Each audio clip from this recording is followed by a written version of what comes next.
Hello, everyone, and welcome to another episode of Aligned. Erin here, and I'm having the most delicious rainy Sunday afternoon. Here in Puerto Rico, it does rain often. It's a tropical island. It's very frequent that, we get rain, sun, but today it's just consistently gray. And I keep hearing just like distant rumbles of thunder, which doesn't we don't get that all that often. I'm also like 20 hours into a water fast. So perfect weather to be fasting when I don't want to be really doing anything. And it's been so far surprisingly good. Right now I'm feeling good. I've had my ups and downs, but that's the thing with fasting, right? Like it's just about kind of riding the wave, and you always do get some reprieve, and your hunger might be really intense and then it goes away. And I'm mostly doing this because I'm really in a season right now where I have been taking on a lot. There's a lot more increased responsibility in my business world. There are new projects, new commitments, new investments that I've been making, all things that feel incredibly aligned. But my system has just also felt incredibly overburdened. So, this desire to sort of strip away started a few weeks ago with social media. And I did a 3-day detox of sorts of social media. And I have such an interesting relationship with Instagram specifically because a lot of my work and a lot of the way that I connect with my community is online. And I'm so grateful for that as a tool. But I'm also just so aware of how much my attention is pulled, how often I'm distracted, how trained my mind has become to just seek out that space when I could very simply just be pausing or sitting in stillness or finishing what I'm starting. Like it's just this instant hit, the dopamine chase that we're constantly going for. And that's what the creators behind these platforms have intentionally done. And yeah, just being able to have a breath, be able to pull back from that was really profound. And then that had kind of continued where a few weeks ago, our espresso machine broke here at the house, and we started just making drip coffee. And I'm not someone who drinks coffee for the caffeine or for the effects because, quite frankly, it doesn't do much to me. I drink it for the ritual, the routine, and how much I love my morning beverage. And when I'm making drip coffee, I don't like it. Like, I don't enjoy what I'm able to do with that. And then I asked myself, why am I drinking this? It's not adding any value to my life anymore. It's just that habit or that routine. And we ran out of coffee grounds just the other day. And I was like, okay, coffee detox. Too easy, perfect opportunity just to like work that trust muscle with myself. And then it kind of dawned on me last night where I was like, I just need a full fast. I've been trying to kind of reset my system in these like micro areas, but what I need is something bigger, something deeper. So I'm doing a full fast with the intention of just letting my body breathe, to not be putting any additional stress or stimuli onto my system just for a day. Well, it'll be a little bit more than a day, because I feel it. And I've been waking up in the middle of the night around 1 or 2 a.m. and my body wakes me up. So I know that I'm getting this cortisol spike, which is a result of stress. And even though I don't feel mentally stressed with all of the different engagements I have going on, my body feels it. So I'm listening, and I am really exercising this practice of devotion. And I say devotion instead of discipline because sometimes discipline just feels like you are correcting something, and devotion feels like you are in reverence to something, and you are in reverence to something from a place of like profound love and appreciation. And that's how I feel toward any of these practices that I'm implementing. Like if it's not coming from a place of reverence and love and devotion, then it's probably not coming from the right place. So that's where I'm at the moment. And I'm so excited to introduce you all to today's guest. This is such an inspiring and expansive and empowering conversation, which is what we're all about here at Aligned. But today's guest is Amelia Whelan. And funny enough, I can probably say with confidence that this podcast would not be here if it were not for Amelia. Aligned would not be here. B and Erin as a partnership, friendship wouldn't be here. And I think that there are probably hundreds and hundreds of people around the world that could say the same thing and point some sort of profound experience or change in their lives to Amelia.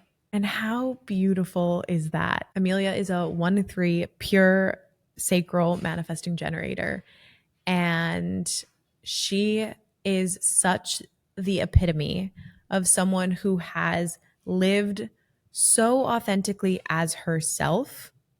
And the life that she has built, the life that she has poured her time and energy into, did not come easily. She's a third line, trial and error.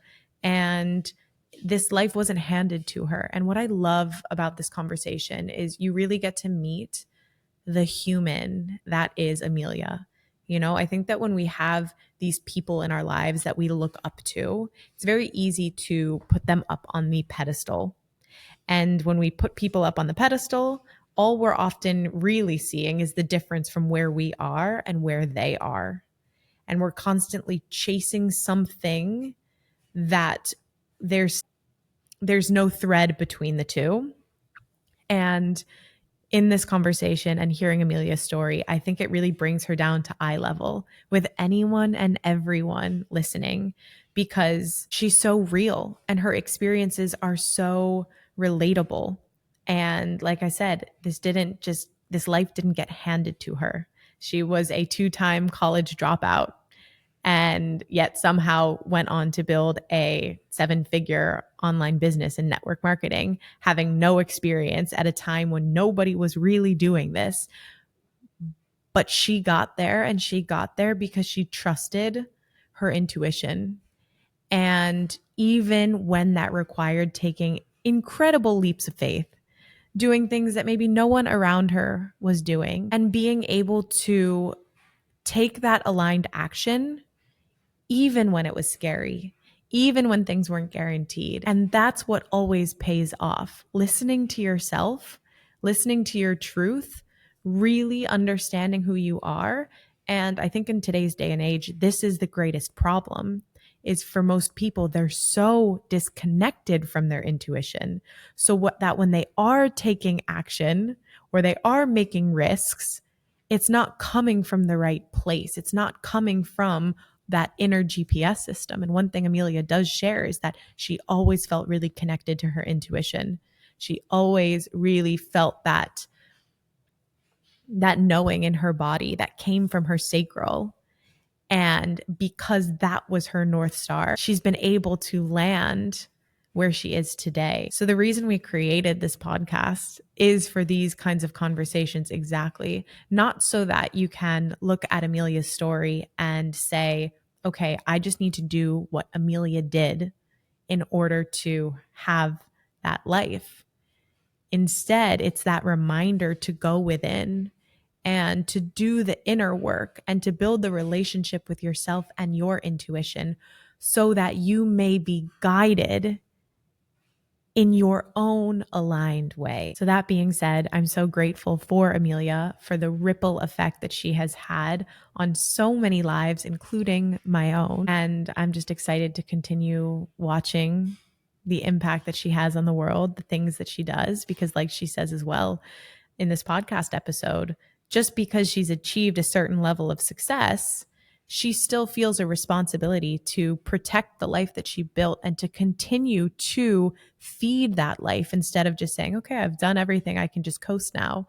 Like she has a bigger purpose, she has a bigger mission, and she's going to continue to make those ripple effects on the world because that's what brings her that fulfillment and that's her life force. Without it, life is empty. So, without further ado, I will let you all get into this episode. I hope you are as inspired by this episode as I was.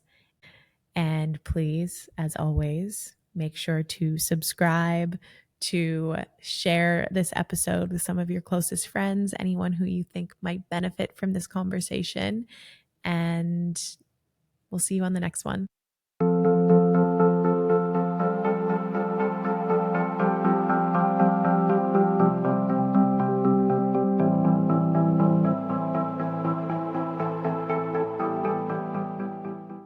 How are you, love? Hi, I'm so good. How are you? I'm doing well. It's so good. It's been a minute since I've seen you. It's so nice to do It has. this. I was literally reflecting. I was like, when did I actually last physically see her? Because we're literally an hour and a half away, but it's still far. So far, they just said, or whoever they is, Bali is the second most crowded island in the world. Have you heard that? Did you know that they're demolishing Bingin Beach this morning? There's like crowds there now, like the military are down there. Oh my God. It's just so sad. Yeah, I know. You just have to hope that something like greater beyond our yeah. imagination is coming. Something better. I don't know how or what, but it's all No, you can hope for. I know. And I mean, for those listening for context, me and Amelia are both in Bali right now. Yeah, you're in Canggu and I'm in Uluwatu. So whilst we're close, it's still with the traffic, like 4 hours ish now in a car. I honestly say this, and it is 100% true. I go to Australia more than I go to Uluwatu. Yeah. Yeah, me too. My friend's like, come down on Friday to Canggu. And I'm like, that drive, I have to mentally prepare for like to come and see you. What's your go-to playlist when you're driving? Is it music or do you listen to a podcast or something? At the moment, I'm like UK grime and rap. That's my go-to at the moment. I just found out like Central C, this UK rapper's got a new album that was in January, and Paige was like, "Yeah, that was released 7 months ago. Where have you been?" In Bali. Some Oh, that's so funny. I've got to do like long form mantra or something like so I can like get so it like consumes time quick like I need a 14-minute Krishna Das like something so Yeah, that I like breathe through. totally Yeah, I was driving home the other night and I must have like, when they do the My Picks on Spotify and you've got all your like different playlists, the solfego frequencies came on and it was like a meditation. It was like relax and sit back and close your eyes. And I was like, I can't, but this is actually really nice. And I was just like, that's on the bike so home with the meditation. oh my gosh. All right, shall we dive in? Yeah, let's do it. I'm so happy to be here. Thanks for having me. Of course, I'm, I'm a it's so fan beautiful. of No, the it's so Alliance. beautiful to have you. We've got Brooklyn on next week as well. We've had Chloe on, like the whole gang's here. So actually, before I dive in, because I've got my little notes and stuff, but I had a moment. When was it? Friday, and it's so funny that we're doing this today because I was driving home from the beach and I was covered in sand, the dog's at my feet, and I had this moment driving home the other day, and I was like, this is my life. Like there was like a couple looking at me and they were just baffled that this dog just climbed on my bike and was just like, let's go. And I was looking down and I just had this moment. I'm sure you have it as well, where you're just like, I fully created this. Like I've actually created this life. And I was sharing online yesterday, like sometimes I don't want to show off by like saying these things. But if these two girls, you and Taryn, were the two people that I remember coming across your page and you were doing the same. It was like, this is a life I'm living. And I remember being like, wow, why can't I then? And now look, we're sat having a podcast. We've created these lives. And I thought, whoa, just 6 years have passed since that moment for me. And like you've inspired so many people to just, that moment. And I was like, oh my God, no, I have to share my content. I have to share these moments that I have. Because if even one person has that moment where they think, oh, well, why can't I?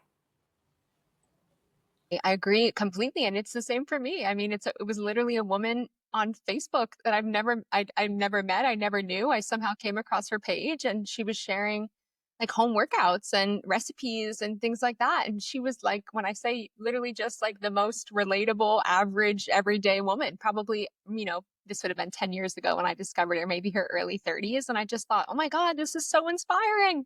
Imagine having the confidence to be able to share your life online, or the creativity to create like content in this way. And, there wasn't even words like around any of that when I first dove into this world, So I was just like, who is this like celebrity? She probably had like 400 Facebook followers or something, but and I probably never communicated to her like what an impact she had on my life. And, I don't actually even know where she is today or if she's still online, but I'm the kind of person like I need to see, if I can see one other person do it, I'm like, okay, it's possible. Show me it's possible. I don't need easy. Just show me it's possible. I will figure something out. And I love that that was the story for you as well with Taryn and myself. How cool. Yeah. I remember literally looking at you guys, and it was when you were in your era where you were on the palm trees with the coconuts and like just living in your sarongs. And I remember just being like, how? Like I'm working 9 to 5 with 27 kindergarten children. Like, how are they doing this? And I remember just being like, I gotta go to Bali, I gotta go to Bali. And it was you guys, it was. And I remember just being relentless. Like you said, I saw it and I was like, sign me up. And it was when we were still way before your first platform. It was like CEO movement, I think, Mhm, right? mhm, And mhm. I was like signed up, paid the thing, and I was like, right, where do I go? Crazy. But yeah, I mean, let's dive into this because you've done so much for in your own life and for so many people. And just for human design nerd context, Amelia is a 1-3 manifesting generator emotional authority. We'll sprinkle a little bit of that in throughout. But I know obviously you've told your story so many times, right? And when me and Erin were sat with, what can we like ask Amelia that is not just like, hey, tell us your entrepreneurial journey, but like, where did you start? Like, let's go into the roots. And so we wanted to start like more in the childhood zone because this is another piece. Like, our life and our experiences shape us massively. And sometimes that we can look at one person and say, how have they achieved these things? And it's not just deciding, like, it's all of the internal work that we have to do to get to the point where like we believe we can even achieve these things. So let's start from the beginning. I know I don't know much about this, but Erin was telling me that you grew up in quite an artistic family. So, in terms of that and how it shaped you to kind of perceive the world, I guess, because there's a kind of lens you have when you're an artist. Do you feel that kind of impacted you? Super beyond tremendously. Yeah. Yeah.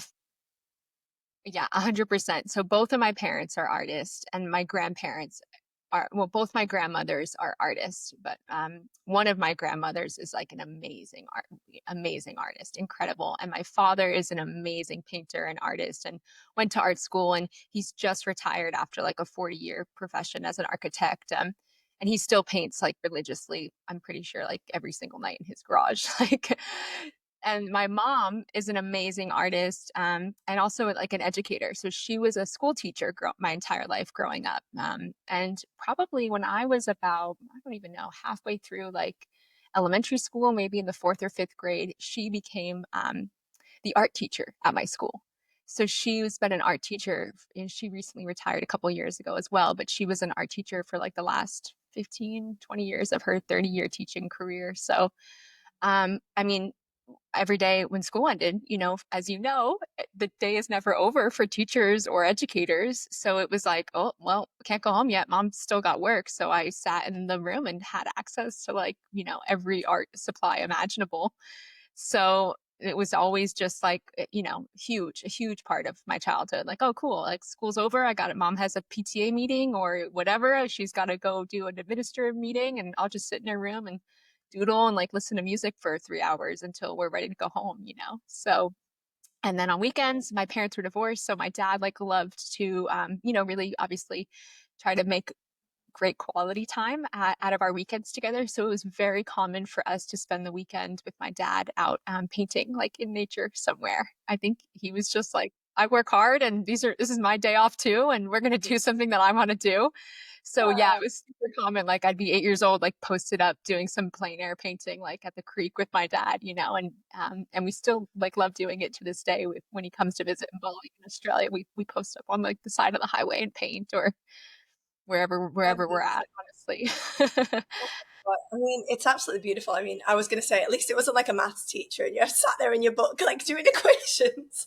But God, I mean, that's beautiful. And I mean, I guess there are, um, like, you could form an opinion about artists of like, oh, they're going to be more, into natural living or da da da da. Do you find that like that was your family where they were more, I don't know the word to use, like kind of like we are now, where we're not really in the flow of the conventional way, Mhm. so to say? Mhm. Did you feel that that was kind of the case for you?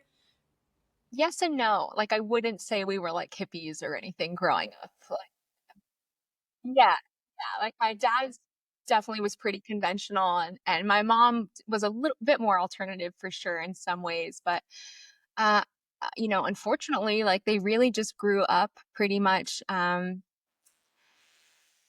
they were aware of their perceived limitations, like financially and with work and income, and having three children, and essentially they were both like single parents. So they were really, we were like really in the system. Like they worked hard, they worked often, they worked like constantly.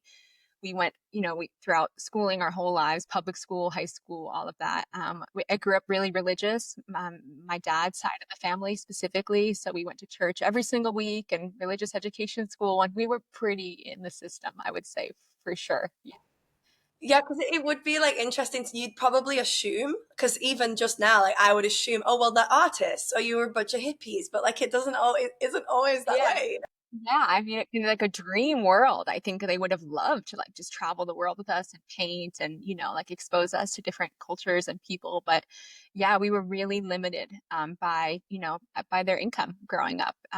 My mom obviously was a teacher, and then she taught summer school every summer to make extra money. So we had very limited like vacation time. But when we did have like Christmas break or something, she would save up all year to take us on like 1 week trip to we went to Puerto Rico like 10 times because it's like the cheapest place to go from where we live. But and she would make the most of like, like we would go somewhere, and even if we had to stay and like had to, but even if we were staying in like a all inclusive, like super cheesy touristy resort for like a package deal she found, from the travel agent's office, she'd get us out of the resort and like into the villages, into the community, get us to see people and go to markets and see like different artisans and things like that. So she really made the effort, and my dad did as well. But to be honest, like he really was he was working really hard to provide for us and support like our family. And he we had very little like travel experience with my dad growing up. I'm just really until like our adult life, which has been so wonderful to travel more with him. And he was just visiting us in Bali for a month, and Australia for a few weeks, and it was his first time to Australia,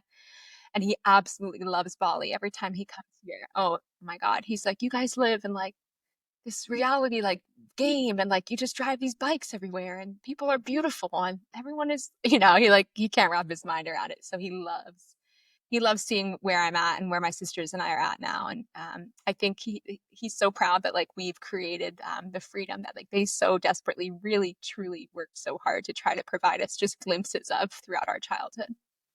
And I mean, that's the beautiful thing, isn't it? I mean, unfortunately, like back then as well, there's way less resources that they could tap into. Whereas right now, like, and I mean, you've had your experience selling your art too, and like we'll dive into that because you know it's not always easy to be an artist and just sell it. Like where are they, the internet's not there for them. Like it's well, I either work a job and I do it as a hobby, or I try and find a job that is my art, but then it's not giving me what I really, really want, which is like the worth that comes from my art, you know? Yep, absolutely. I'm so grateful like to be born in the generation we were born. I just think, God, if shit hits the fan, I can sell literally anything online at this point. We're good. Like I Foundational skills. fall off my bed frame if I needed to. Truly, it's such a different world our parents lived in. And even my dad, like maybe 3 summers ago, Matt and I, we flew back to New York where I grew up, and my dad had his first art show in I think I want to say 40 years. So since he was like a 22-year-old like art student, he had his first art exhibit, and I was lucky enough to be able to fund it for him as a present, which was super cool. And he sold like 50 paintings in 3 days. And yeah, it was amazing. He's an incredible artist. Like it was, and people literally were fighting over paintings. And I was like, oh my God, Dad, why haven't you been doing this like sooner? Like you're crazy, you know? And I think it was a really expansive moment for him just to realize, like, oh, I don't know. Like I've just been working my two like 9 to 5s pretty much my whole life, you know? And so I think it was like a little taste of this like freelance creative source of outlet. You know, it was really cool to see he was like lit up weeks after, you know? That's beautiful because I mean, whether or not they like people voice it, it's like that's probably been a dream for the longest time, and it's coming to fruition. And it's like, wait, what? I just sold it. There's people fighting over my art. Truly. Oh, that's magical. That's so Yeah, magical. it was a really special experience for like our whole family. And Matt DJ'd the event, and my sisters and I were like the art dealers. So we were running around with the red stickers, and I was using my sales tactics, you know, of like people are really interested in this piece. So you know, you got to act quickly on it. And I think it totally, it totally helped. I absolutely love that. And I mean the creative thread too, just I think exposing children in a family to that kind of world as well, like obviously opens up his perspective, right? Like there's going to be a way in which you're viewing the world through like, oh my God, like wow, this is all art. But okay, so let's go into your kind of college experience. So you dropped out of college, right? I was looking at your post the other day that you put on your vulnerable journey where you were like 2015, like dropped out of college. I was like, shit, that's 10 years ago. So yeah, like what was the motive behind leaving college? And yeah, let's dive into that piece. Maybe I can go back like 1 year Yeah, if that. wherever you feel is the best little jump off point. So I was in my senior year of high school where I was just about to start it, actually, I believe. And I was working part-time, but God, it felt like I was working a lot. But I would get off school immediately, walk into town, and I worked at Ralph Lauren, like a clothing store. It was called Rugby was the brand of Ralph Lauren. And I worked there for years after school and on the weekends. And it was yeah, it's a funny town I grew up in. It's like super popular, super touristy, really wealthy people come out in the summer, and then in the winter it's absolutely dead. And like pretty It's the much every Hamptons, right?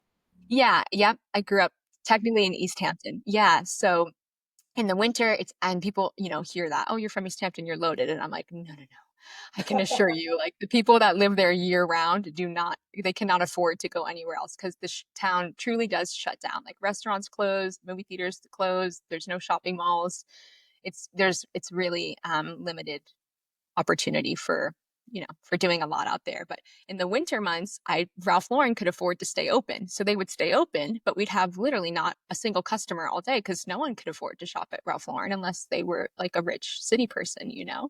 So I'd sit behind the counter, like on my cell phone for hours. And I came across a Facebook ad for a volunteer program called Global Visions International. And it was like, come and like learn how to scuba dive and like save the coral reefs. And of course, I think it was like my first like clicking on an ad. I was like, yep, sign me up. So I looked into this company called, yeah, GVI. And I brought it to my mom, and she was like, heck yeah, you should do it. She was like, you should do it. So she was super supportive. It was, of course, like me, I'm like, if I'm doing something, I'm going all out, like top tier. Like, how long can I go for? I want to do the best trip they have possible. And they had tons of different trips and different volunteer organizations opportunities, excuse me, that you could participate in. So I picked, I wanted to do like a 3 month stint in the Seychelles, which is a strand of islands off of Yeah, Madagascar. And of course, I'd obviously never been there or anywhere near there in my life. And I think it was, 3 months was the volunteer program. And then I wanted to stay a few weeks before and ideally like explore a few months after. And you were eligible to get school credit for it, like somehow. I don't really remember. I remember it was going to be $13,000 for me just to pay for the volunteer trip because they board you and they house you. And or maybe it was 10,000 and I needed 3 grand for airfare. And that was like an astronomical amount of money for my family back then. But my mom was so amazing. And because of her experience working in our, just like our community's public school, she was really great at writing like grant letters and like applying for grants from other companies. And she helped me write like hundreds of letters to like local organizations and ask for donations. So a bunch of like local organizations like the Lions Club and things like that in America, we have like just like community organizations, like they would send me a check, like here's $500. And then when you're back from your trip, you have to come and yeah, you have to teach us like about your experience or like show us pictures or whatever. So I ended up like probably fundraising a couple $1,000s and then worked my butt off for the first 6 months of that senior year of high school. And I left high school 6 months early to go on this trip. So I could talk about this trip for like the whole podcast, but I won't do it. But it changed my whole life, the trip. It was just like, I mean, truly, when I say like small town girl leaving like the little pond, like it was incredible because I had never traveled on my own ever before. And this was like a huge deal for me to go from this little tiny town in New York to go live in essentially Africa for, 4.5, 5 months. Yeah. And when I got there in the volunteer program, I was the youngest one, which was really cool because it was a group of all varying age. We had people in their 20s, 30s, 40s, and it was like literally an out of world experience. We were living on like literally an abandoned leprosy colony. We were living on a small island, and there were no other people on the island whatsoever except for two rangers that managed and overlooked all of the giant tortoises that lived on the island. And we just spent 3 months going on 2 to 3 scuba dives a day, every single day, learning how to scuba dive and then becoming an advanced scuba diver and then a rescue scuba diver. And we worked with like the local fisheries and the marine community there to basically go underwater, and we would survey. We would be positioned at like a certain part in the reef for, however much oxygen our tanks provided us. And we would have to learn to stay still and underwater and go on these drift dives. And we'd have to keep track of the fish and the types of coral we were seeing. And we had to learn to identify hundreds of different tropical fish and different variations of coral. And we had to have them memorize like flashcards and Wow. things like that. And we would send numbers back, basically data back to the Seychelles Fishery Association to give back to the government so they could essentially enforce rules around fishing certain types of fish that were being, overfished and underpopulated. It was amazing. So then that was like, that The changed, mind is it's like, uh, perfect. Your I mind. was like, oh my God, are you kidding me? Like people live like in the tropics year round, like people do this. And this is even just like the idea of being a staff on the volunteer trip. I was like, that's my dream job. Like I could do this for the rest of my life. So I went back to my high school weeks before high school graduation because it was really important to my family that I like walked at high school graduation.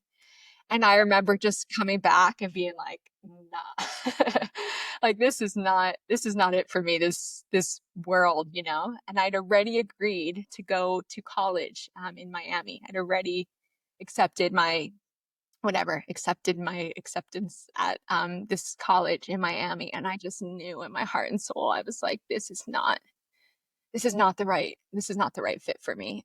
But it was already a done deal. So I am just going on with this whole story now and telling you everything. But I went to college in Miami for 1 semester, but I'll be honest, like 2 weeks in, I knew like, oh no, I've made the wrong choice. And it was hard for me to like, how am I going to communicate this? It was a huge, just for me to be able to go to college was like everything my parents had literally worked for the last 18 years of my life. Like that was the end all goal, was to provide all three of us, my sisters and I, a college education. So I went there and I was just miserable. Like I was living in a city essentially in Miami, and I was nowhere near the beach, and I was studying marine biology, but like I said, I was nowhere near the beach. So it was not a good fit for me. And I came home on came home on Christmas break from college, and I had a full breakdown. And I just said, I can't go back. I can never go back.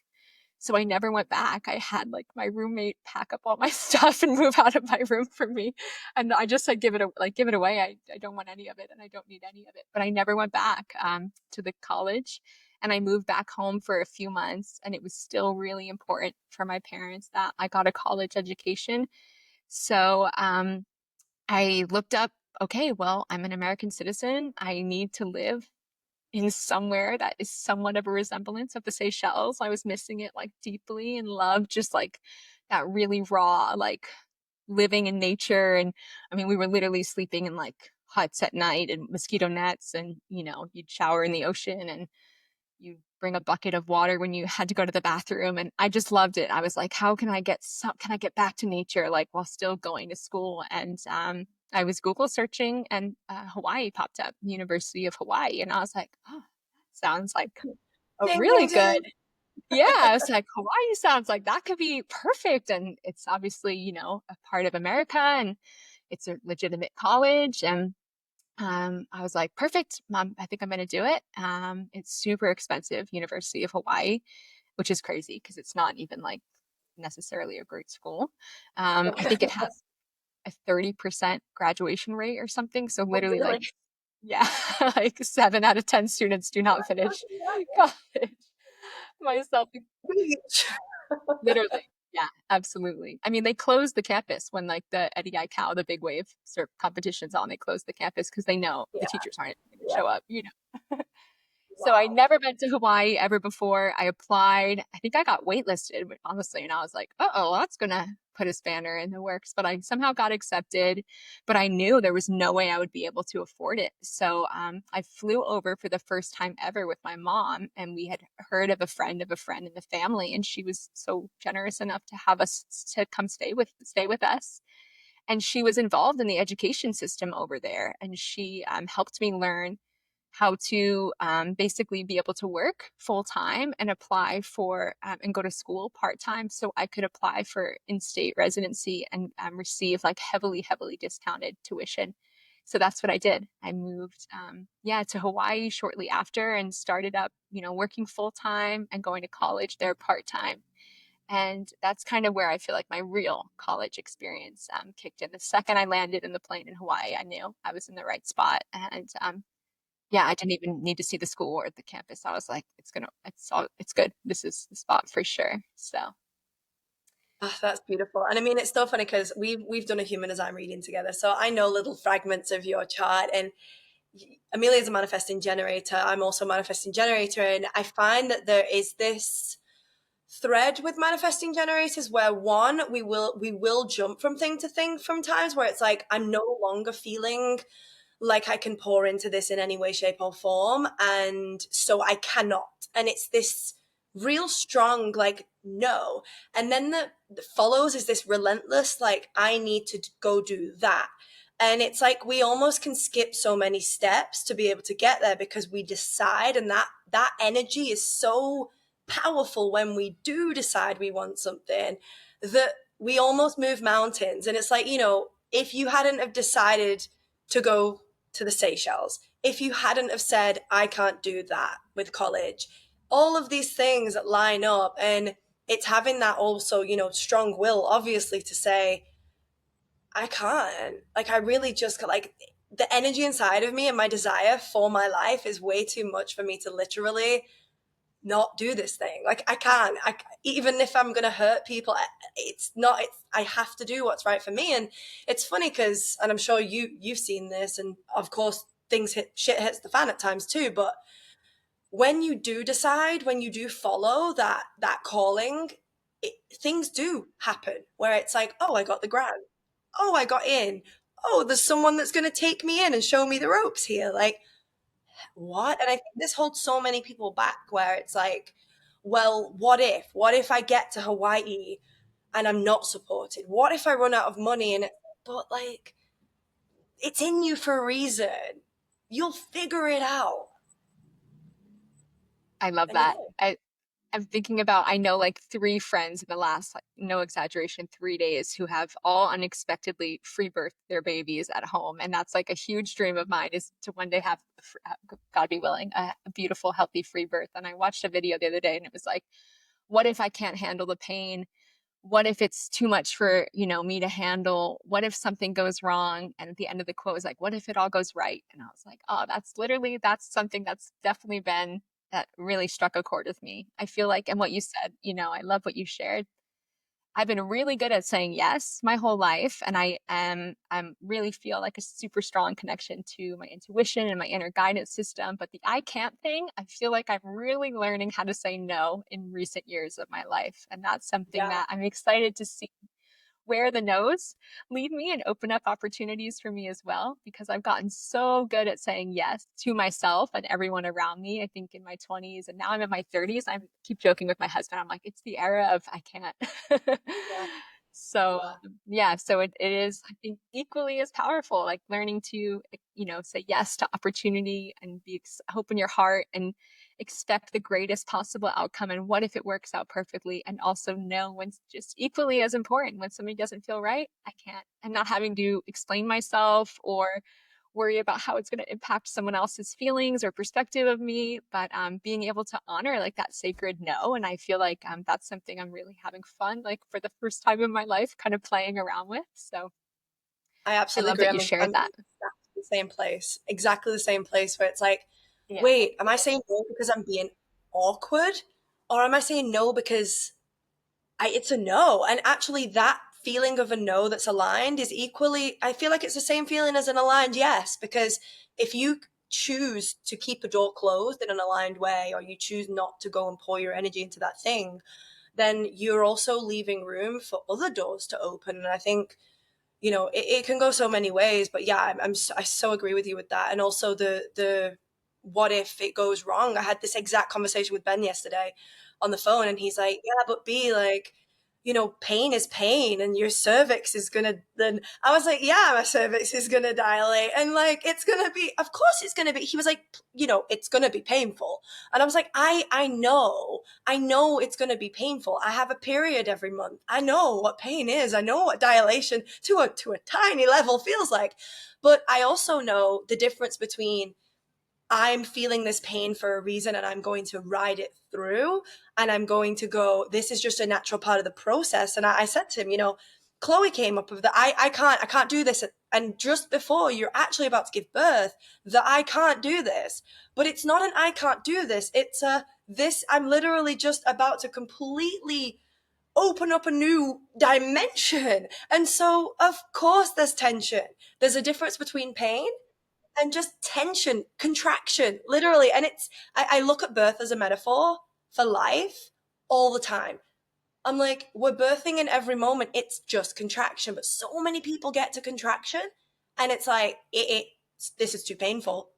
I'm going to go back to what I'm doing. And then they wonder why they're not creating the life they want to create. But I mean, if you think back to how many times life has gone, you can't do this, and you've gone, well, I'm going to lean in anyway, or I'm going to say no to the thing, but it's going to be an aligned no, and then it's opened up again. I'm honestly just like speechless that you were talking to Ben on the phone about birthing babies yesterday. I'm like, you should have called me. I was like sobbing on my newsfeed, just gotten in the algorithm. Oh my God, like that's hysterical. I Yeah. absolutely love that. You're so right. Birth being a metaphor for life. I agree completely. And after our friend Chloe, who you said is, already been on the podcast, so that's wonderful. But I had the privilege of attending Chloe's free birth earlier this year in Mexico. And so I was there, like witnessing, and she was alone for so much of it. She was in her own space, but really hearing, and like being exposed to all the different elements of her birth. And one of the first questions I asked her after was like, how the fuck did you, sorry, I'm supposed to curse. How, okay, how did you do that? I was like, how did you do that? And she was like, I just knew that the end reward was going to be just obviously like so worth the effort. And I was like, okay, cool. And I was at it was funny. I was, she's birthing her baby. And at the month, I was there with her for a month, 3 weeks leading up to the birth, and then about a week after the birth. And at that time I was birthing a retreat in Hawaii. My business partner and I were hosting like a huge, really high end 3 day mastermind retreat, and we had way overextended ourselves. I mean, we were like very much in the negative financially, and we had a lot of tickets to sell at the very last minute if we wanted to come anywhere close to break even.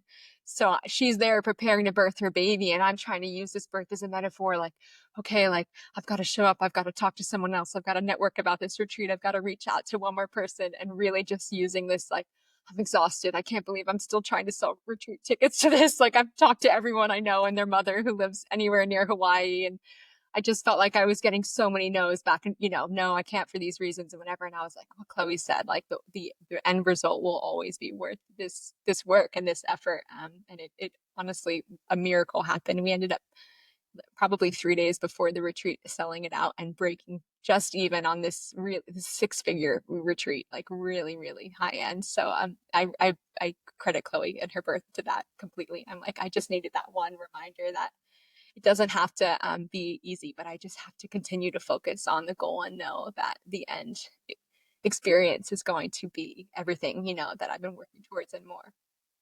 That is absolutely it. And it's also keeping going when you don't see the fruit. It's like I'm not seeing the result here, and there's a very high chance that the result isn't going to meet my expectations. But ultimately, sometimes even when it doesn't work out, there's a lesson in that. And so even the lesson of it not working out is a win. And then a lot of the time it's like last minute, oh shit. How many people give up before that tiny last minute when all of the fruit was about to sprout, but they've ripped the plant up? It's done. Yeah. Oof. This is juicy. I feel like that little segment then was like, woo. All right. So I'm just going to have a little look at my notes. So obviously, I want to dive into, what you do now, because there's been so many.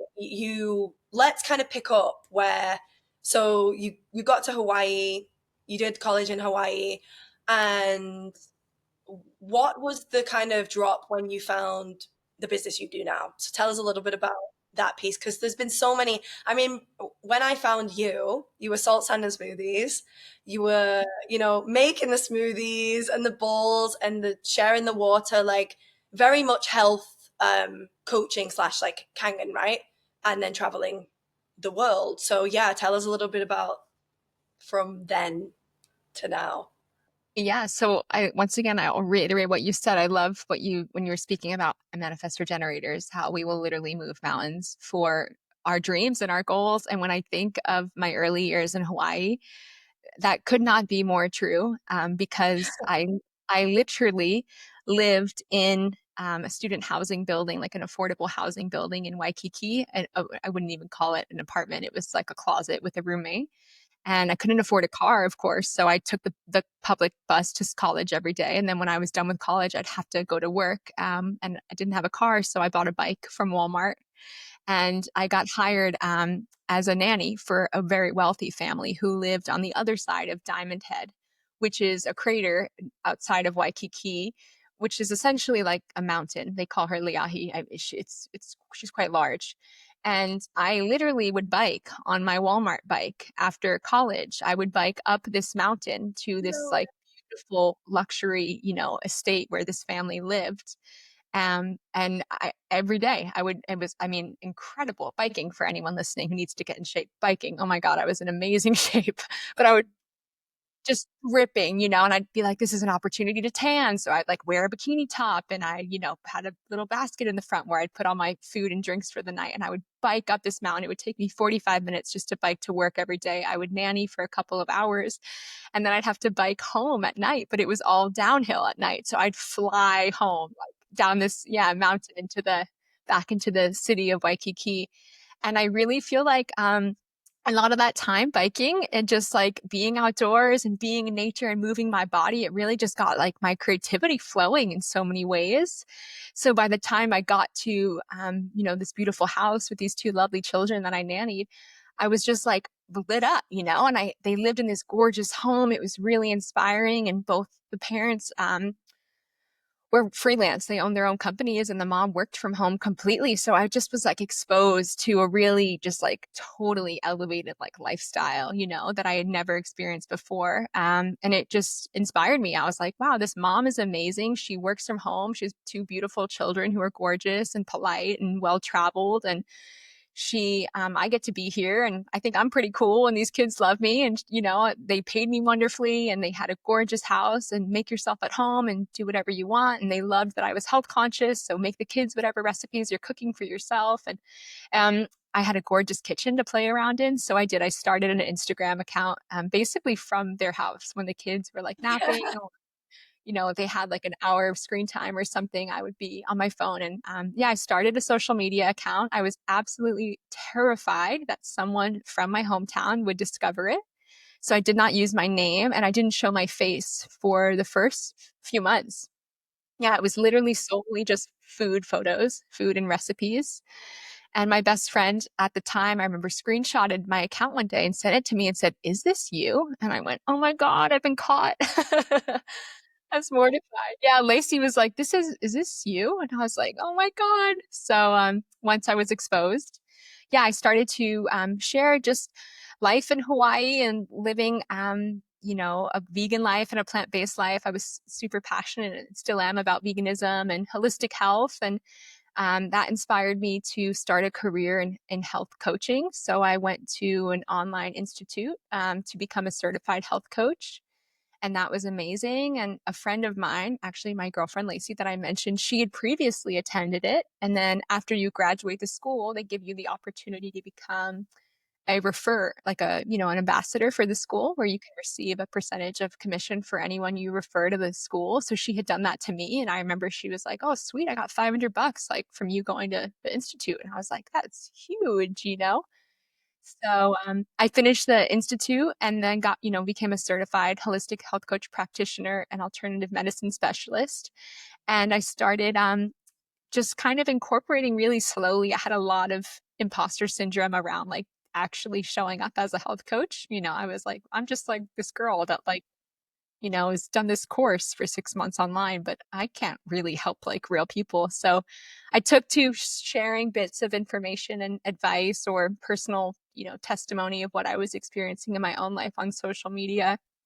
And obviously, we all know this, but times were different back then. So my page just started to grow pretty quickly and easily. And a lot of people were interested in,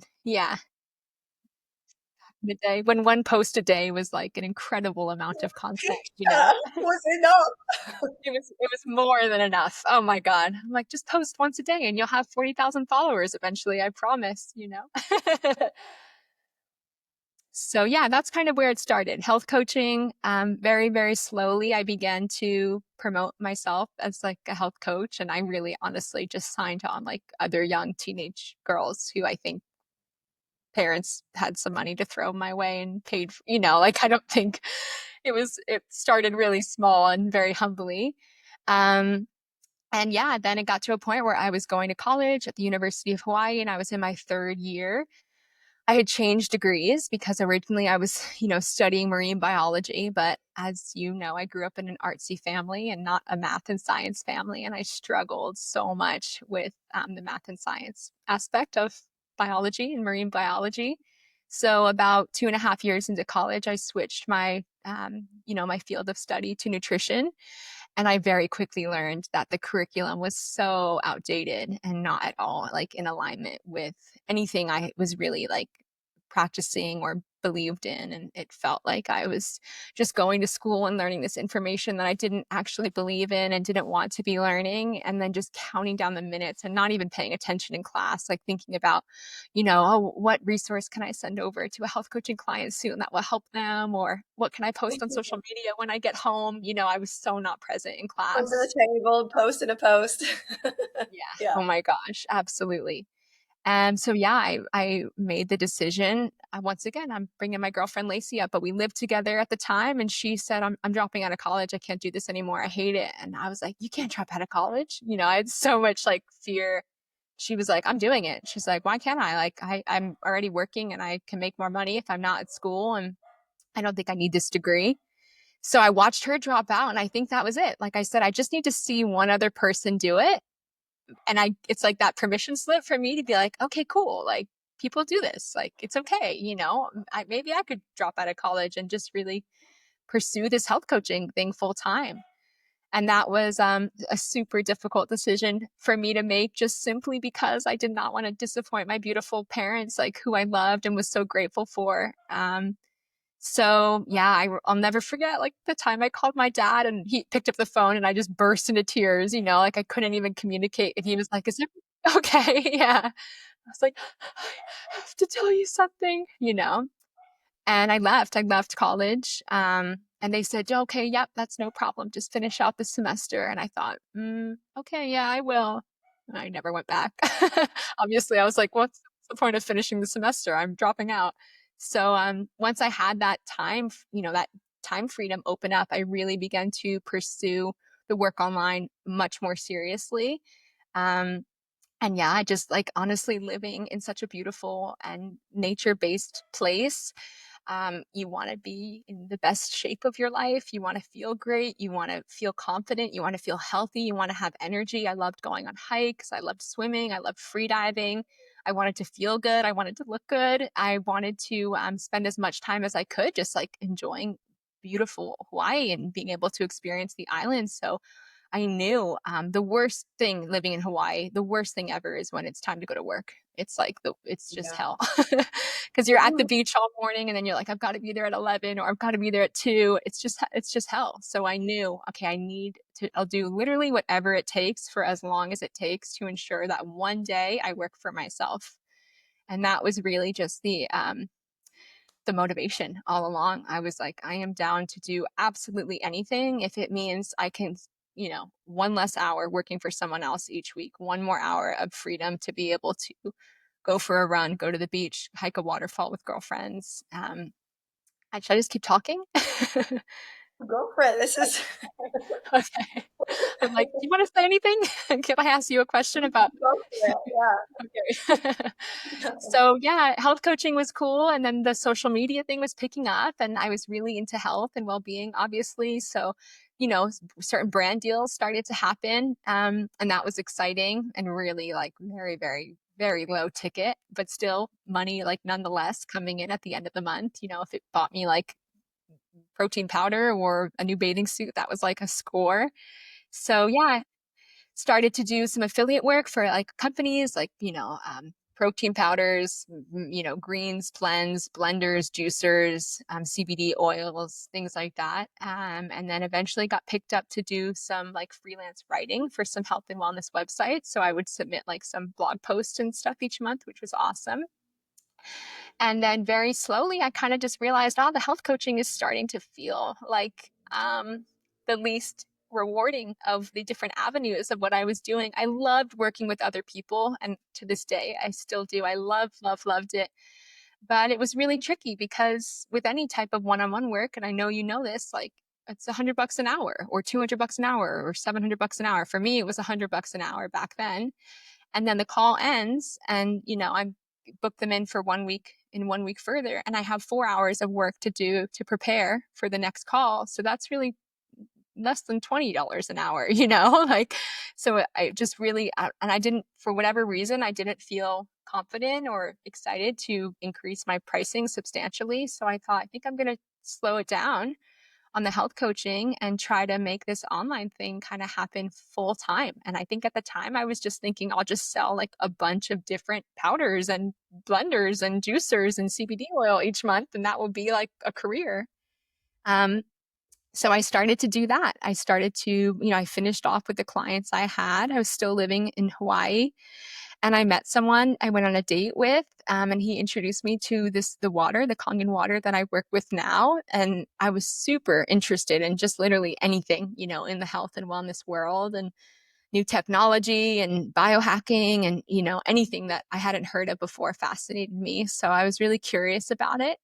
And then very shortly after, I came to Bali for the first time ever to do a yoga teacher training.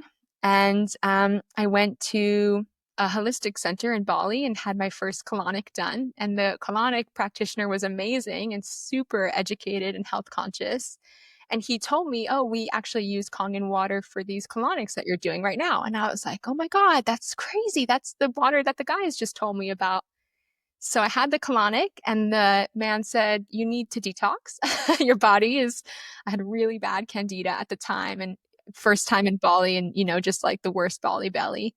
So he said, go home back when you go back to Hawaii and research this water, get back in touch with that guy. And I did. So yeah, started drinking the water, invested in a machine. And then a few months later, my mom was really curious. She'd been following like everything I'd been sharing online. She's my biggest fan. So I had this water machine. It was like the most expensive thing I'd ever bought in my life. Literally, truly, like more than any car I'd ever purchased. It was, I think, $4,000 at the time. And so I was talking about it like to everyone and their mother, thinking I had just purchased like a Rolls Royce or something. So anyone who came over, I was like, I got to show you this machine I just invested in. I'm so excited about it. And, showing everyone, getting everyone to drink the water. So my mom was like, I think I want one of those, and so I messaged the guy. I said, hey, can you sell my mom one? She really wants to own a machine as well. And he said, oh, yeah, I can, but I can actually show you how to sell her one. For it's free, and you'll get a little bit of money back, and you can give that back to your mom if you want. And that was kind of like a light bulb moment for me of, oh, cool, this is another product I can incorporate in my lineup. Yeah. um, and just turns out the compensation plan was far greater than anything I was working with at the time. So How it's great of sort of, a scene at this point, yeah, honestly. yeah, Still. hands down. Yeah, still me too, definitely, or else I probably wouldn't be doing it anymore. But yeah, so it just really naturally kind of, sorry, my mic keeps slipping. I'm like No hunching worries. I over can to hear you good. You good. Okay, good. It just fit in naturally into what I was doing and sharing, and I got to keep sharing recipes, and I got to keep talking to people about health and well-being and share my experience or, my advice in some ways. So it felt like, oh, cool, I'm doing kind of what I was doing with health coaching. I'm just sharing it with a larger audience of people online rather than one individual client. And I don't have to worry about, like, oh, are they going to pay for another session? Are they going to sign up for another package?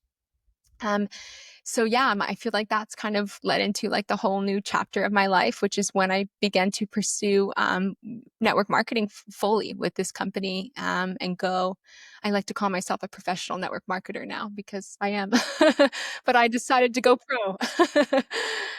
Yeah, I wanted to be a professional network marketer. So that's where I've been at for the last 8 years now. Is I'm working with Enagic full time, and yeah, I've built mentorship platforms over the years to help people learn more about it and learn how to make sales and how to talk to people and how to prepare their mindset for being a network marketer and an entrepreneur, and how to implement like organic growth strategies online and practice, yeah, creating content that's valuable and engaging. And I've learned so much. And I love that what I do, I feel like I said, I still get to kind of live in that original path, which was like my dream as this 20-year-old, was to be able to, talk to people and connect with other like-minded health conscious people and learn more and hold people accountable to be the healthiest version of themselves, and hold myself accountable through that work to be healthy and energetic and vibrant and feel good in my body. So yeah, it's really, it's been such a blessing. It's beautiful. And I mean, this is exactly why I wanted to have you on here, because it's so easy to look at somebody and I mean, you're doing amazingly, right? Like professional network marketer, like you really are killing it, and you've created such a beautiful life. And, we'll link Amelia's profile down below and stuff so you can go check all that out and learn a little bit more. But I think as you were talking, I just kept getting reminded of like the one thing that I really love about how you approach life in general and how you talk about things is that it wasn't like, oh my God, what next? What next? Da-da-da. It's like you followed the thread. You have followed the thread of like what's felt alive. And it's so easy to look at you now and say, oh well, good for you. You're doing so well. But actually when you scale it back from the beginning, it's like there's so many opportunities where you could have said no, you could have, followed a different path, and you've continued to just say, not even just yes, but just follow. Oh, there's this now. And it's this lighthearted attitude almost as well of like, because I'm also an Enagic affiliate. So I see in the industry, people affiliate into the online businesses or start an online business, and it's like, well, where's my money? What now? And they look to people who are already in their eyes there, in inverted commas, and it's like, well, what about me? But there's so many threads to follow, and there's so many doors to open, and sometimes it's, you can look at a scenario that doesn't look like it's going to piece together to the next piece, but it is, you know. Even your friend dropping out of college and then you saying, hey, I'm going to do that, and that then opening a completely new door, you weren't to know that you would end up, you know, an enagic distributor selling ionized water machine. Like, who would know that? I didn't know that. I remember being like, what, you want me to invest in a what? But I was like, hell bent. I was like, but I want that life. So if that's what gets me to there, then take my credit card, you know? And it was just, and life aligned for me that way. I remember doing the exact same thing. It was like, I had a credit card I just paid off, and I actually had to get this credit card to get credit because I had no credit. And I was like, this makes no sense, but okay, fine, pay it off.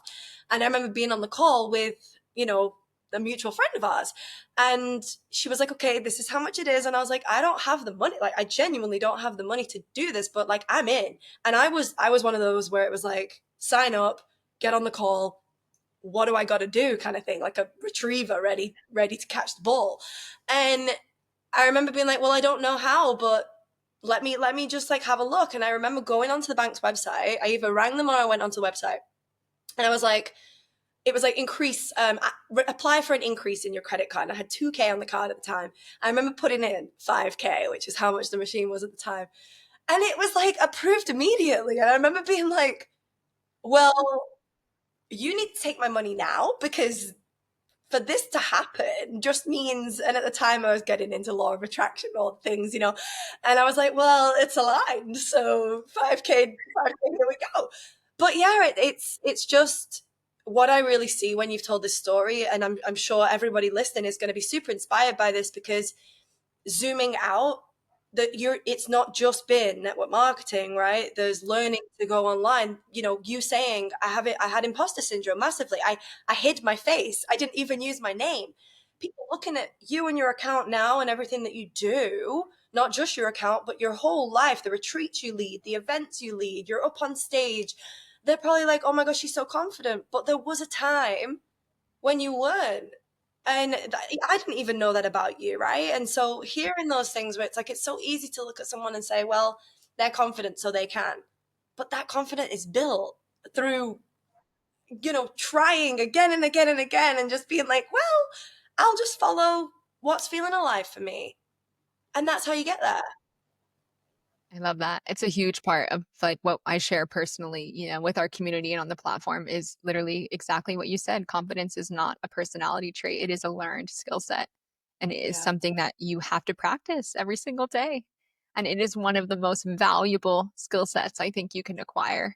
Because once you feel confident in yourself and you recognize the power that you carry and the wisdom and the knowledge that you carry, you're able to create anything, truly. And I think that's so special, like about our friend group specifically, is like, I feel like we're all believers of this and we hold each other accountable to expect more and better and to want more and to see every failure as, you know, I know it sounds so cliche, but truly a learning experience that will greater benefit you in the future, you know? And I tell people all the time who are just starting the business, exactly what you said, right? They're like, well, where's the results? Where's the success? It's been 1 month, it's been 3 months, it's been 15 months. Where is it? And I say, hey, you look at me and you know, I'm 1,000, you know, success levels ahead of you, but I am 100,000 mistakes ahead of you as well. And thank God for every single one of those mistakes. Truly. Oh my God. You know, I couldn't even, it's hard for me to even like look back at old content I shared and things like that, because there's still, you know, that inner voice sometimes. But thank God I was strong enough and brave enough to continue to listen to my intuition, and just show up, and be able to put the effort in, or the just, yeah, to be able to just try again and again and again. Because I think I learned at a young age, and really, you know, I did when I was on my own and traveling and living overseas. I was like, it's me, it's me, it's me for me. Like, no one's doing this for me. You know, there is no trust fund, rich parents, supportive boyfriend. There's none of that. It was me for me. Like I really had to figure it out. And I had big dreams for myself. And I think I'm very fortunate, like to have those experiences that I shared with you. And there definitely I am like a result of, the environments that I was exposed to growing up and in my early adulthood. And yeah, I just feel and now where we live too, it's like such people come to Bali and they're like, well, what does everyone do here? Like, my mother-in-law and father-in-law came for our wedding 2 years ago and they spent 3 weeks here and they were like, not to be rude, but do any of your friends work? And you wouldn't believe it, but most of us run like six-figure businesses. It's just the way that we approach, I think, who our lives. And once you realize how you do one thing is how you do everything. So it's like how we live our lives is how we run our businesses, is how we take care of our bodies, is how we show up in our relationships, our friendships, our self-care, whatever. And I think I've just I think living in Hawaii and living outdoors and living with nature and being exposed to the feminine essence and the flowiness and the abundance of nature, just that inherent abundance, it's reminded me like, oh, my life should be no different. And it's fully and ultimately my responsibility to create that dream and then protect that dream. And that's what keeps me going every single day is I love showing up. I mean, people message me often, like, oh, if you make so much money, why do you keep working? And I'm like, who's going to protect the dream? Like, now that I've got it, I've got to keep protecting it. No one's still no one's going to protect it for me. So I love just carrying that energy and that mindset with me. And I know you and Erin as well and do as well and teach that to your community. It's so beautiful. And sometimes you just need to hear it from someone else. And that was definitely my story. It just needed to be reminded through people. I'm no one special, truly. Like I really grew. I mean, I am, but I'm also just like everyone probably listening and you like I wasn't even that confident to know these things for myself or that in touch with my intuition. It was people around me that I was learning from and being exposed from. Um so yeah. That's the most important thread, I think, allowing yourself to, because I always say this to my clients. I'm like, you've got two options. You can look at people online or you can surround yourself with people around you and you can see them as expanders and be like, well, look, like they're doing it. Well, can you teach me? That's what mentorship and community and starting these businesses is for. Or you can separate yourself and say, well, that's not possible. But either option, like you can do either option, and you've just got to choose to be able to see things through the lens of, well, okay, well, and hearing these stories, for example, this is why we do Align, because it's like, let's tell the stories of these people who have found their rhythm, who have found what they're here to do, and where they came from, because actually, we're not all that different. The only difference is that they didn't let the contraction stop them.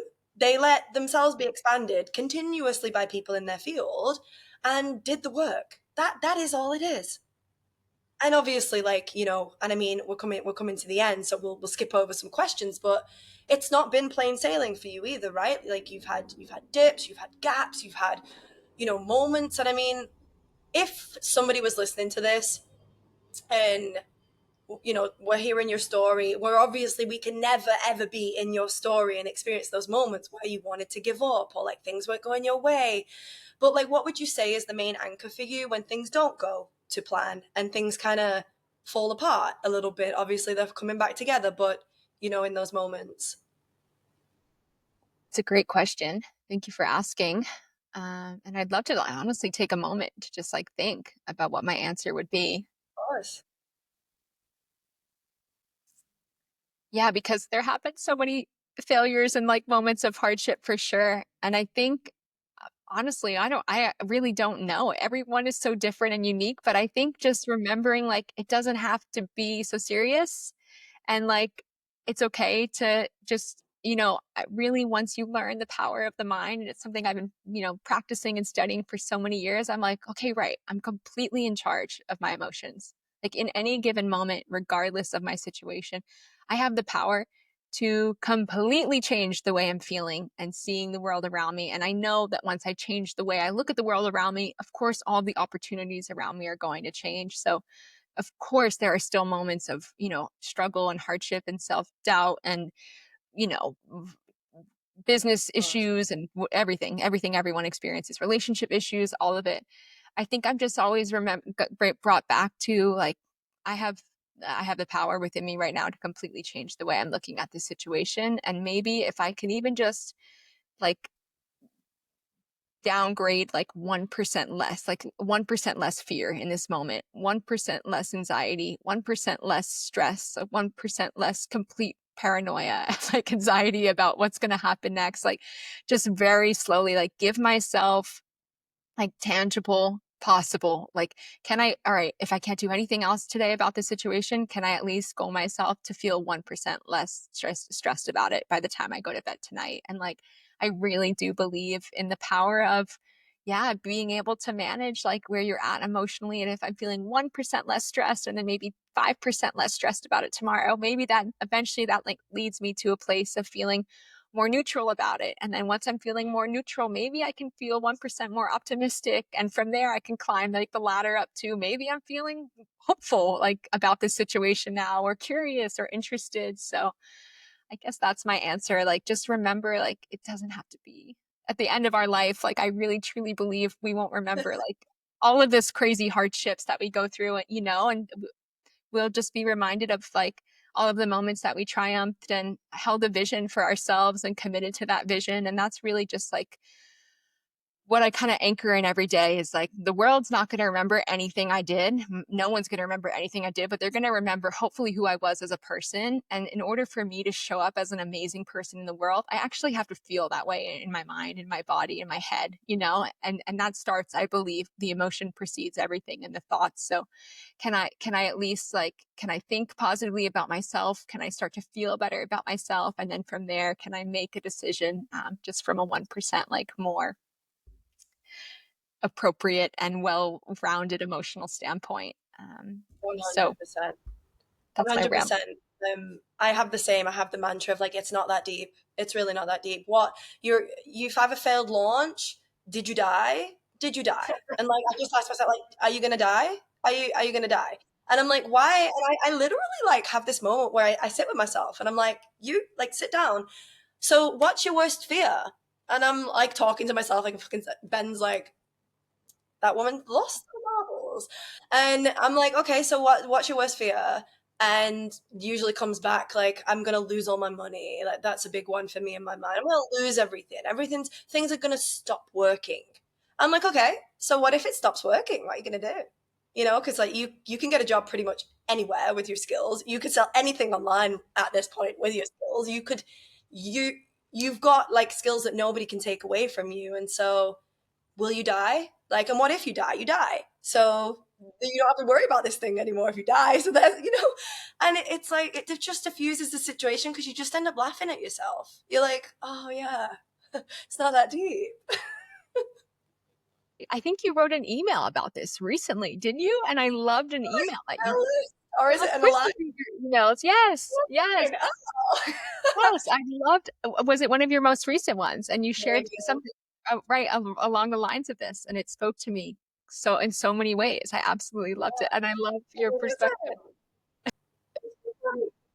And so what? And so what? And that's Mhm. not going to take the fear away. I mean, I'm launching next month and I've got that, the voice has started.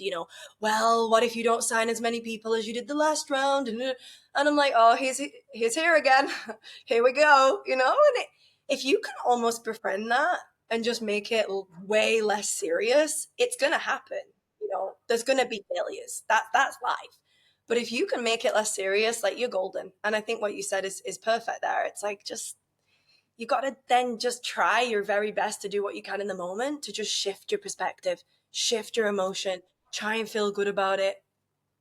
And then you will feel good about it at some point, and then things will change. As long as you don't quit. That's it. Right? Just don't give up. Just do Just don't not give give up. up. Right. Yeah. Absolutely. I love this. I've loved this so much. So let's close this up. So if you could, I mean, I feel like literally this whole podcast has been snippets of wisdom, but if you could leave our listeners with one piece of wisdom about just living authentically, living true to who they are, truth to each person is going to be different. What people want is going to be different to each person. I think you said it in the don't quit, but like, what kind of advice would you give someone who is listening to this and they're like, okay, I'm really expanded, but maybe the doubt's creeping in. Yeah, that's a wonderful way to end it. I love that. If the doubt is creeping in, I mean, I feel like on a less like philosophical, excuse me, and spiritual approach is like, let me just remind you that no one has any idea what they're doing. And like, I think that's what I've learned more and more. I'm like, oh my God, people think I know what I'm doing. Like, I have no idea what I'm doing. And I think sometimes when I say that with people, they're like, I just needed to hear that. I'm like, we've got no clue what we're doing. Trust me, we have absolutely no idea. I think the ones who, build something for themselves or whatever, we're all building. And I love that. There's a line too that Abraham Hicks shares. It's, I'm not here to teach you how to manifest. I'm here to remind you that you already do. And that was a really big one for me because I'm like, I'm creating no matter whether or not I create the successful business or the, uber successful income, I'm creating everything around me at all times. No one has any idea what they're doing. We're all just doing our best. And I think the more you can tune into imagination and creativity, the more abundant and fruitful your experience will be. And I think so much of we get lost like along the way as adults, and we lose that connection to our imagination and our creativity. And I think being blessed, coming from this artist family, I'm always kind of reminded to see things in a different way. And how can I be more creative here? How can I use my imagination to think up an even greater scenario that's, beyond my wildest dreams? And that really helps me to keep going. I love like the line that's, just for me, a personal mantra is like, I focus on my goals and I align my energy to them. And it's perfect for me because it's like I don't have to show up every single day. I don't need to show up every hour. Like I don't need to show up every week or every month even. Like it's okay to obviously take breaks and follow what your body and your soul needs, but overall in my life, I always want to have said I focused on my goals and I believed in myself to the best of my ability, based on the circumstances I was in. And I did everything I could to align who I am as a person, and my energy and my efforts towards those goals. And it's worked out for me really well so far. When I look back, at least like the big picture of it all, there were definitely so many hard moments, but yeah, I do. I think everyone sometimes just needs to be reminded like you're capable of literally anything, and your birth God given right is to experience abundance and play and joy and happiness, and all of it is out there like ready to be grabbed and soaked in and experienced, and all of it is for you equally as much as it is for anyone else here in this, on this planet, in this universe. And but it's ultimately up to you to go out and grab it. So just keep like remembering what you're working towards. Have a dream, have a goal. I think sometimes I talk to adults and I'm like, well, what are you working toward? What's the goal? And they're like, I don't know, I haven't thought about that recently or in a few years. So have a goal, have a clear vision in sight, even if it's completely, beyond something that feels possible for the reality you're currently living in, and just hold it like near and dear to your heart. Keep focusing on it as often as possible. Talk to friends about it, family, people that you trust and who support you and love you. Share that vision often and remind yourself of it often. Pray for it, meditate on it, keep pictures of what you want near you. And I guess that's my end advice is, yeah, focus on your goal and align your energy to it as often as you can, and just do it for the rest of your life. And it won't work out. You just don't ever stop doing it, but it will Yeah, work out eventually. absolutely. Thank you so much for sharing that. And I mean, this is one thing I've struggled with lately where my goals have shifted massively, and I think sometimes you can also attach to like the identity of, oh wait, I'm actually not, that's not my goal anymore, and that goal is going to change, but there's always a new version of that goal. There's always a new thing, and I think that's beautiful with the asking people what they're working towards, because the sad reality sometimes is that a lot of people aren't, because they just don't believe that they either are worthy of or they need to. But it's like, even if it's not, you don't need to have an online business, just something to keep that spark. It's like a fire, right? Of keep that spark alive. Like, what do you want for your life? Just keep moving towards that. But yeah, I love that so much. This whole conversation's been, I feel great. I feel pumped listening to all of this.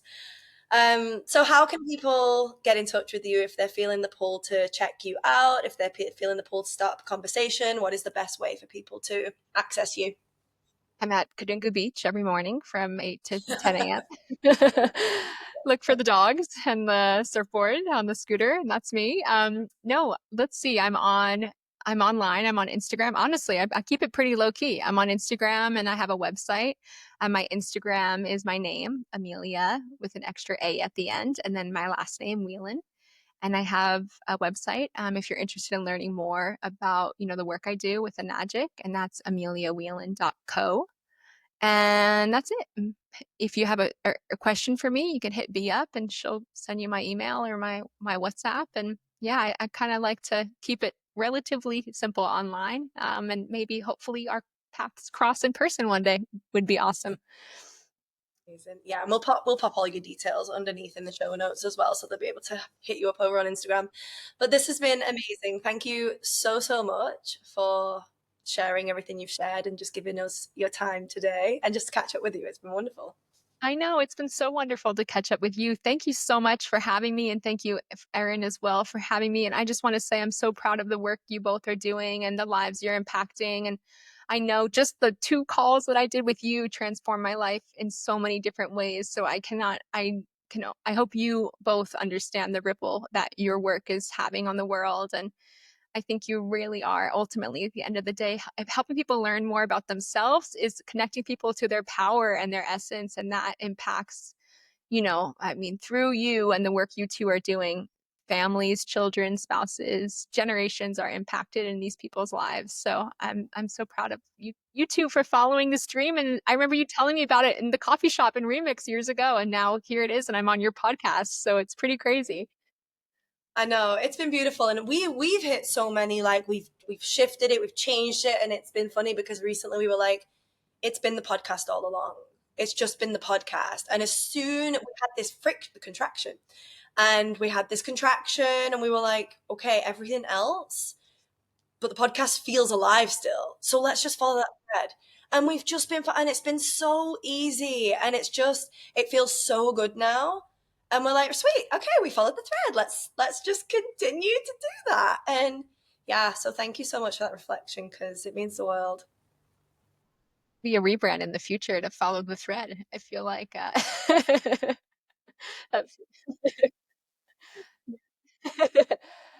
thank you. Thank you so much for having me. And I love you and I hope you're wonderful and well.